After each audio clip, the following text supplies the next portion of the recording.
Hello everyone, this is पूर्वी मकवाना और हम स्वागत करते हैं आपका हमारी चैनल में जिसका नाम है kids power zone activity centre. So इसके पहले हमने आपके साथ शेयर किया था कुछ हैंडराइटिंग इम्प्रूवमेंट के बेसिक स्ट्रोक्स शेयर किए थे। उसके बाद हमने कुछ अल्फ़ाबेट्स भी शेयर कर दिए थे। उसके बाद हमने वर्ड्स भी शेयर किए हैं।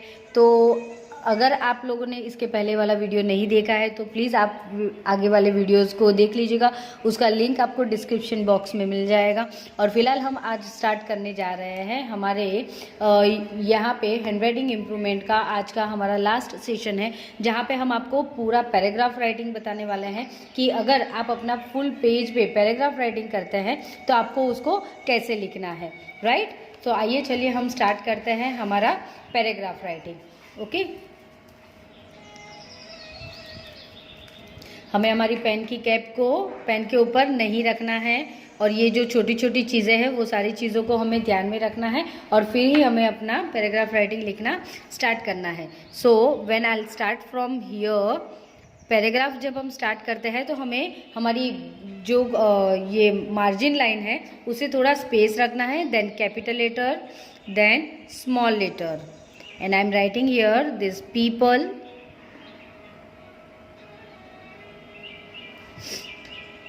ऑफ।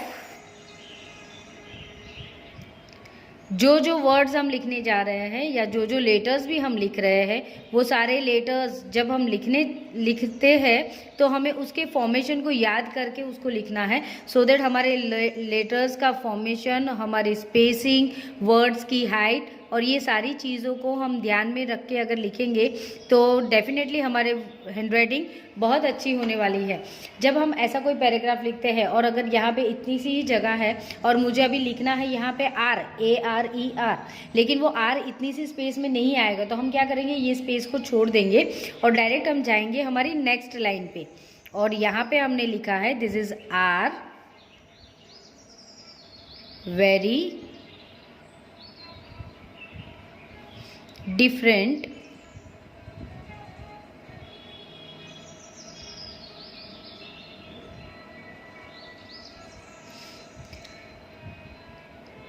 हर एक लेटर्स के बाद हमें स्लांट लाइन भी देना है और दो लेटर्स के बीच में हमें स्पेसिंग भी रखना है। और ये ऐसी छोटी छोटी चीज़ें ही आपको ध्यान में रखनी है, अदरवाइज हैंडराइटिंग हमारा बहुत ही इजी कोर्स है जहाँ पे हम बहुत अच्छे से अपनी हैंडराइटिंग को इम्प्रूव कर सकते हैं।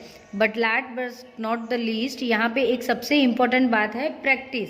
When ever we are doing a practice for something तो हम वो चीज़ में कामयाब हो ही सकते हैं, हो ही जाएंगे। ओके, सो यहाँ पे जो मैं लिख रही हूँ आप लोगों को समझ में आ रहा होगा कि मैं हर एक लेटर्स का कर्व, उनका फॉर्मेशन, स्पेसिंग, कैसे मैं स्पेस दे रही हूँ और कैसे लेटर्स को हम लिख रहे हैं, वैसे ही हमें सारे लेटर्स को बहुत ही अच्छे से लिखना है।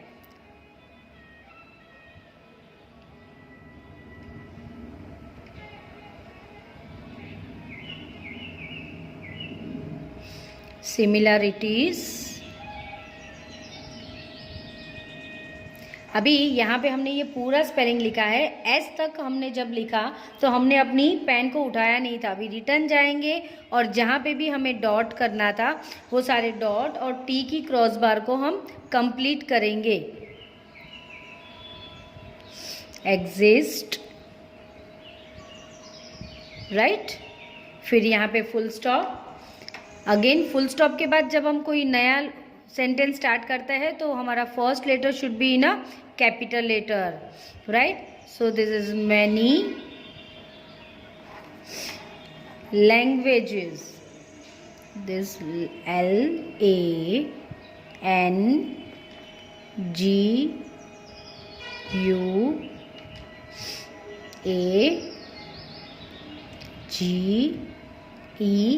LANGUAGES, languages are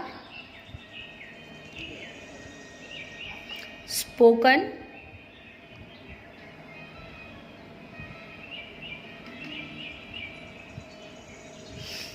के का फॉर्मेशन बहुत अच्छे से याद रखिएगा बच्चों, बिकॉज के स्मॉल लेटर में जब हम लिखने जाते हैं तो उसका फॉर्मेशन काफ़ी डिफरेंट होता है।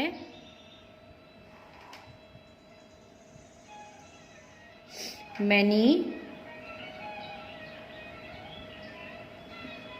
religions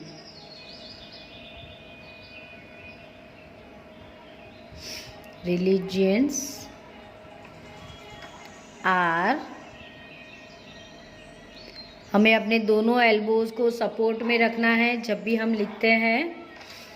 now next is practised.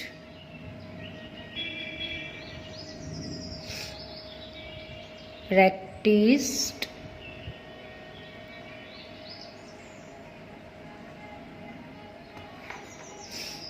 but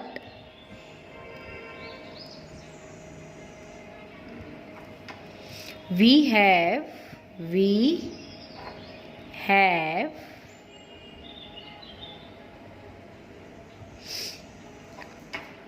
one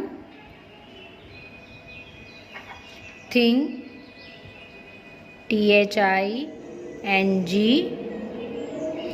जैसे जैसे हम लेटर्स को उसकी फॉर्मेशन के साथ फॉलो करते हैं वैसे ही धीरे धीरे हमारी स्पीड भी इंक्रीज़ होती जाएगी, लेकिन हमें स्पीड पे बहुत कम फोकस करना है बिकॉज सबसे पहले हमारी हैंडराइटिंग इम्प्रूव होनी चाहिए, फिर इम्प्रूव्ड हैंडराइटिंग में ही हमें अपनी स्पीड को बरकरार करना है। जब तक हमारी हैंडराइटिंग इम्प्रूव नहीं होती है उससे पहले हमें स्पीड पे फोकस नहीं करना है, बिकॉज क्या होता है जब हम स्पीड पे फोकस करना स्टार्ट कर देते हैं तो हमारी हैंडराइटिंग के जो फॉर्मेशन है वो फॉर्मेशन गलत होना स्टार्ट हो जाते हैं। तो सबसे पहले हमें क्या करना है, स्पीड पे फोकस नहीं करना है। ओके, अगेन यहाँ पे full stop and next sentence का first letter that is capital letter, there is humanity. हर एक लेटर के बाद स्लांट लाइन देना है, जितनी जितनी स्लांट लाइन हम देते हैं उतने ही हमारे लेटर्स की स्पेसिंग ठीक से होती जाती है। ओके, सो यहाँ पे ये हमने क्या किया है, फुल पैराग्राफ लिखा है। ओके, सो पैराग्राफ में हमें बहुत सारी छोटी छोटी चीज़ों का ध्यान रखना है। फर्स्ट इज स्पेसिंग, दो वर्ड्स के बीच में हमें अपनी 1 फिंगर का स्पेसिंग रखना कंपलसरी है। यहाँ पे छोटी छोटी जो जगह आती है वहाँ पे लेटर्स को स्मॉल करके लिखने की ट्राई कभी नहीं करनी है। ओके, और हमारे लेटर्स कंप्लीट हो जाते हैं तो सेंटेंस कंप्लीशन के बाद हमें हमारे फर्स्ट लेटर को कैपिटल लेटर करना है और उसके बाद वापस हमें अपना सेंटेंस लिखना स्टार्ट करना है। तो यहाँ पे ये हमने लिखा है, ये अभी 4 लाइन में लिखा है। ओके, अभी मैं आपको दिखाऊंगी कि यही हैंडराइटिंग को हमें जब सिंगल लाइन की बुक में लिखना है तो उसको हम कैसे लिखते हैं। Okay, just give me 1 second. हाँ, मैं आपके लिए दूसरा बुक लेके आती हूँ। ओके, सो यहाँ पे अभी ये हमारे पास है हमारी सिंगल लाइन की बुक, जो नॉर्मल हम स्कूल में बुक्स यूज़ करते हैं वो वाली बुक है। अभी तक हम 4 लाइन की बुक यूज़ कर रहे थे बिकॉज 4 लाइन की बुक में जब हम लिखते हैं तो हमारे पास लाइन का मेजरमेंट होता है, तो वो लाइन के अकॉर्डिंग ही हम अपनी लेटर की हाइट और लेंथ को लेके जाते हैं। लेकिन जब हम इस तरह की बुक को यूज़ करेंगे तो वहाँ पर हमें कैसे लिखना है हम पहले वो देख लेते हैं। ओके, सो जब भी हमारे पास ये बुक आएगी तो सबसे पहले हमें अज्यूम करना है कि ये जो हमारी सिंगल लाइन है उसके अंदर हमारे पास यहाँ पे एक लाइन यहाँ पे है। ओके, ये अज्यूम करके ही हमें अपने लेटर्स को लिखना है। और जब हम ये लाइन यहाँ पे देते हैं तो हमारे जो भी लेटर्स होंगे वो लेटर्स इससे ज़्यादा बड़े नहीं होने चाहिए। ओके, हमारे सारे लेटर्स यही लाइन और यही हाइट के होते हैं। जब हम यही हाइट के लेटर्स को लिखेंगे तो हम काफ़ी अच्छे से अपनी हैंडराइटिंग को कर भी पाएंगे। जब हमारा डिसेंडर वाला लेटर्स भी होगा तो वो भी लेटर सिर्फ इतना ही नीचे जाएगा, उससे ज़्यादा नीचे हमारा वो डिसेंडर वाला लेटर्स भी नहीं जाएंगे। ओके, जैसे कि हम यहाँ पे कुछ लेटर्स आपको लिख के बता रहे हैं सो दैट आपको आइडिया मिल जाएगा कि हमारे लेटर्स का हाइट और उसका लेंथ कितना है। ओके, तो आइए हम एक पैराग्राफ ये वाली बुक में भी लिख के बताते हैं सो दैट आपको थोड़ा नॉलेज मिल जाएगा कि हम इसको कैसे लिख सकते हैं। Okay, so first I will start with good habits. Okay, so ये मेरा बेस लाइन है। So always I will start from capital letters, this G,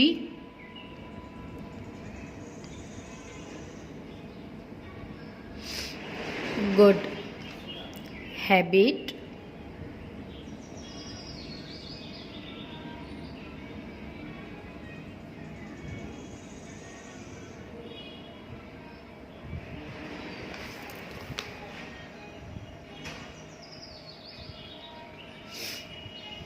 हमें हमारे लेटर्स की हाइट पे बहुत ज़्यादा फोकस करना है।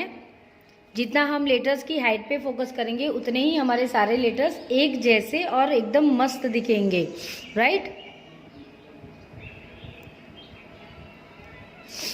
और हमारा कैपिटल लेटर हो या स्मॉल लेटर हो, कोई भी लेटर हमारा ये दोनों लाइन को टच नहीं होगा, ये चीज़ का भी हमें ध्यान रखना है। ओके, जितना हो सके उतना पहले स्लो लिखने की प्रैक्टिस कीजिएगा, उसके बाद ही आप स्पीड पे जाइएगा, सो दैट आपकी हैंडराइटिंग काफ़ी अच्छी हो जाएगी।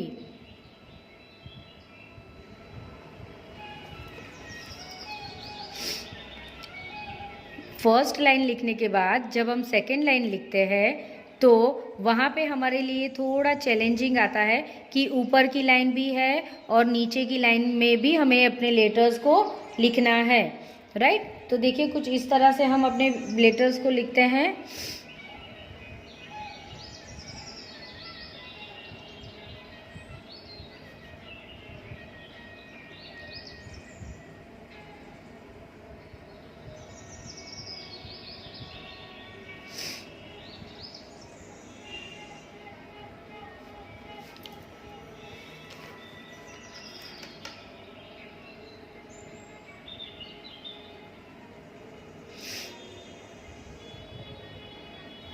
ओके,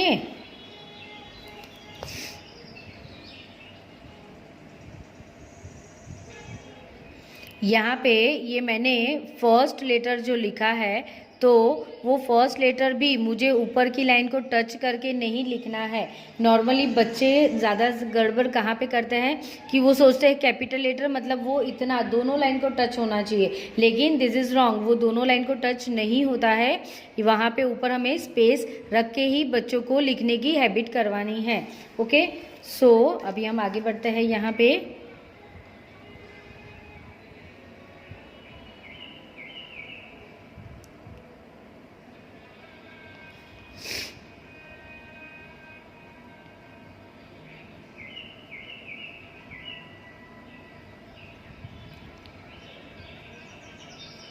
लेटर कंप्लीट होने के बाद ही हमें आई का डॉट, जे का डॉट, टी का क्रॉस बार वो लास्ट में करना है। बीच में हम पेन को हमारी उठाएंगे नहीं, कंटिन्यूअस लिखेंगे। As this is a cursive writing तो यहाँ पे हमें कंटिन्यूअस ही लिखना होता है।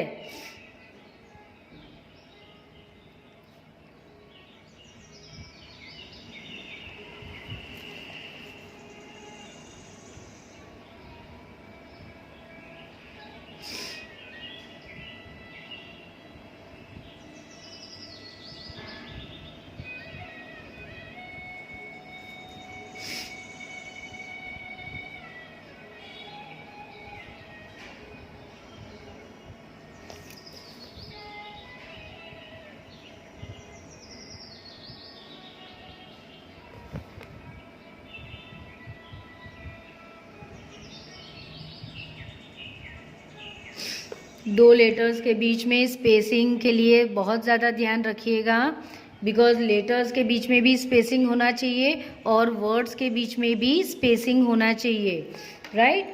जितना स्पेसिंग होगा उतना ही हमारी हैंडराइटिंग क्लियर होगी, और जितनी हैंडराइटिंग क्लियर होगी उतने हमारे टीचर्स हमारे बुक्स को, हमारे एग्ज़ाम पेपर्स को ज़्यादा अच्छे से चेक कर पाएंगे, राइट।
सो आई होप आप लोग देख पा रहे होंगे कि यहाँ पे हमने ये जो पैराग्राफ लिखा है, तो पैराग्राफ में हमने लेटर्स की हाइट और उनके बीच में जो स्पेसिंग है वो सारी स्पेसिंग पे कैसे फोकस किया है। सो आई होप आप लोगों को आज का ये वीडियो अच्छा लगा होगा और हमारी हैंडराइटिंग का कोर्स हमने आज यहीं पे कंप्लीट किया है। आप सब लोग बहुत अच्छे से प्रैक्टिस कीजिएगा हैंडराइटिंग की भी और लेटर्स की, पैराग्राफ की। एंड आप अपने कमेंट सेक्शन में, आप हमारे कमेंट सेक्शन में प्लीज़ कमेंट कीजिएगा कि आपको अपनी हैंडराइटिंग इम्प्रूव करके कैसा लगा है। और अगर आपको और भी कोई जानकारी चाहिए तो प्लीज़ आप हमें बताइएगा। तब तक के लिए thank you so much everyone. God bless you all.